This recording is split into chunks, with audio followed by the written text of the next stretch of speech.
forgive me if I faint up here. I know there's doctors and nurses who take care of me, though. I have to write down a lot of my thoughts because I tend to get very nervous.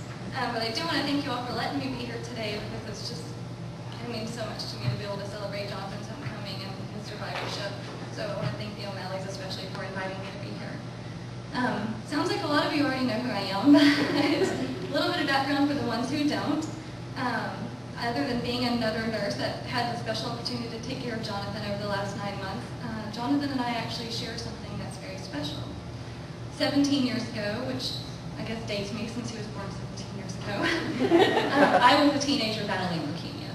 I was treated at Texas Children's. I had many of the same doctors that are still there today that are treating Jonathan.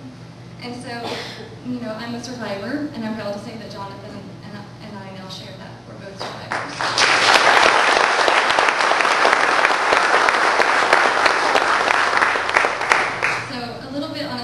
Before I get to my funny stories with Jonathan, I want to talk a little bit about what it means to grow up as a survivor, especially as a teenager who's just gone through treatment and literally survived leukemia. So once you finish treatment, you begin what's supposed to be your normal life again. You go back to trying to be a teenager and you realize normal is a very vague word. I remember going back to school and thinking things were going to be the same, but they weren't, but it was for the better. I would hear my friends talk about how they wanted to stay out late and they were mad at their parents, or my girlfriends would be like, gosh, my hair just won't fix today. And I kept my silence, but I remember thinking, I've been have hair for like 9 months. And staying out late really isn't that big a deal when you're nauseated day in and day out and you're fighting for your life. Right? So, you go back to being a teenager, but your life is truly altered forever. You have a whole new perspective on life. And then as you become an adult and more years pass, you have other circumstances that make you realize how much leukemia has changed your life forever. Currently, I will hear my friends complain about everything from their car breaking down to having a fight with their significant other. And while I'm guilty of feeling those things too, or complaining sometimes, I'm typically the ultimate optimist. I try to tell everyone, that we're lucky to just be here today. We're lucky to wake up every morning. We're lucky to take a breath. We're lucky to be alive. And so I try to celebrate every single day that I'm alive because it's so important. And you don't realize that until you've gone through what I've gone through and Jonathan's gone through and his family. And it makes you really realize that life is a precious gift from God. My positive attitude was something I've kind of always had. I think people think of me as someone who's always optimistic and very positive, and I was born with it, but the doctors always told me that that was half the cure. Jonathan has that positive attitude, as you've already heard. He absolutely is one of the funniest people I've ever met. His pranks made 9 West Tower a wonderful place to be whenever he was there.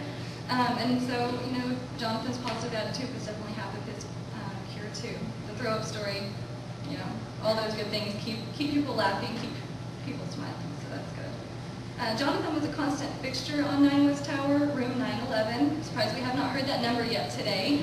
That was his room. I still to this very day will walk by room 911 and I kind of glance over there, half expected to see Jonathan in the bed, or Kevin and Melanie doing something, or Megan riding her tricycle, but they're not there, and that is a good thing.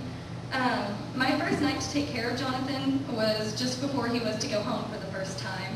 And so I spent some time talking to him about being a survivor and kind of tips on how to go home and how to cope with going home. It's a little scary whenever you've been taken care of for a full month or more by nurses and doctors, and then you're on your own. It's scary for the parents and the patient. So we talked about investing in Lysol, because that's what my family did. Purell, that was before our time, the gel. That was not whenever I was younger. And then I told him not to go home and kiss any girls because they could give him an infection. So other fond memories that I have, I remember so many nights, and this may be why he was not a morning person, Buffy, so many nights, 3 a.m., Jonathan would come sliding around the hospital and his socks, 3 a.m. And he wants to just make somebody laugh or just talk to somebody. And if there was nobody there, he'd go and slide around the next corner until he found somebody to make laugh. It was awesome, actually. And then, of course, the boarhead that you've all heard about numerous times. First time I walked in, more a little background myself, I was like a vegetarian for 10 years. So dead animals are not really my thing. And I walk in and there's this boarhead like staring at me. So I jumped about 10 feet in the air and Jonathan thought it was hilarious. So we got a good kick out of that. Good times. Another thing about Jonathan is he managed to make things that were not usually so funny, very funny, the throw-up story again. And I know you've heard a little bit about him deciding to stop breathing with his morphine. So I was there that night, and it was, you hear the code button and you run to wherever the room is, and you get to that room and you see it's room 911, and you're thinking, God, no, not this room, not tonight. And so we get him down to ICU, and his nurse came back to the floor. Sorry, this makes me laugh every time. His nurse came back to the floor, and we're all worried because Jonathan, what's going on with Jonathan? Is he okay? How's he doing? And the nurse says, oh, we took him down to ICU and he was awake. And we were like, oh, that's good, is he okay? She said, well, let's just say Jonathan said, did I just code? And she told him, yes, you did. And did I look cool? So she said, no, he did not look cool, he looked blue. And we all got a laugh and knew Jonathan was going to be okay because that was true Jonathan style and a definite Jonathan reaction. And so it was that Jonathan filled our days, or our nights, with lots of smiles and lots of laughter. And while we'll miss him on 9 West Tower, we're so grateful he's gone because it means he's going back to the normal life.